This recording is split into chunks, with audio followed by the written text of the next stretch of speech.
Road બનાવો નહીંતર દશેરાએ કોર્પોરેટરના પુતળાનું દહન થશે। સુરતમાં ભાજપના ગ્રુપના કાર્યકરોએ ઠાલવી હૈયાવરાળ। ભારે વરસાદ બાદ સમગ્ર રાજ્યમાં રોડ રસ્તા તૂટી ગયા છે, ત્યારે સુરતમાં પણ રસ્તાઓની હાલત કઠડી ગઈ છે।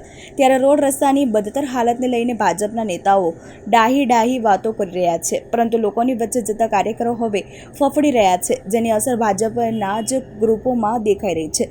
ભાજપના કાર્યકરોના ગ્રુપમાં કોર્પોરેટરને ચેતવતા મેસેજ વાયરલ થયા છે, જેમાં સ્પષ્ટ સંકેત અપાયા છે કે ઝડપથી રસ્તા બનાવો નહીંતર દશેરાએ રાવણની જગ્યાએ કોર્પોરેટરના પુતળા દહન થશે। શહેરના જર્જરિત બની ગયેલા રસ્તાઓને લઈને ભારે રોષ જોવા મળી રહ્યો છે। વોર્ડ નંબર 13ના ગ્રુપમાં કાર્યકરોનો રોષ જોવા મળ્યો છે।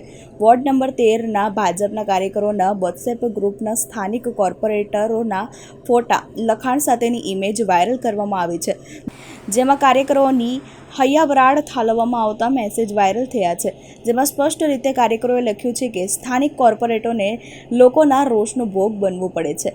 વોર્ડ નંબર 13ના ભાજપના કાર્યકર વોટ્સએપ ગ્રુપના સ્થાનિક ભાજપના કોર્પોરેટરોના ફોટા સાથેની ઇમેજ ફરતી થઈ છે, જેમાં કોર્પોરેટરને મતની કદર કરવાની નમ્ર અપીલ કરવામાં આવી છે।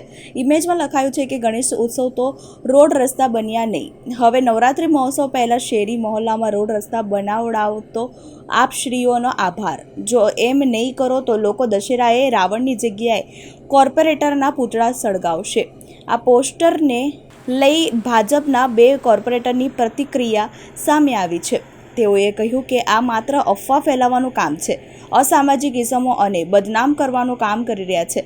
અમે કામ કરાવીએ છીએ, સતત કામગીરી ચાલે છે, પરંતુ સામે ચૂંટણીએ અમને બદનામ કરવા માટે આ કામગીરી થઈ રહી છે। હાલમાં જે ન્યૂઝપેપરમાં એક વોર્ડ નંબર 13ની ઇમેજ વાયરલ થઈ રહી છે, અને હું કહેવા માંગીશ કે જે ઇમેજ છે એ ઇમેજ અમારા વોર્ડના દ્વારા એવું કોઈ ગ્રુપ બનાવવામાં આવ્યું નથી, અને આપ જોઈ શકતા હોય તો એ જે ઇમેજ છે એમાં માત્ર 3 જ નામ દેખાઈ રહેલા છે।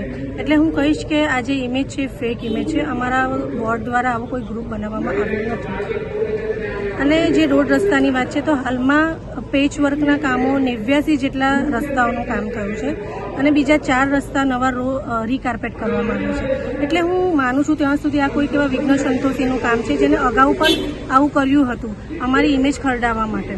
એટલે આ બહુ અગમ્ય કૃત્ય કહેવાય, ખૂબ જ ખરાબ કૃત્ય કહેવાય, અને એના માટે આગામી સમયમાં અમે એના માટે પોલીસ ફરિયાદ પણ કરવાના છે।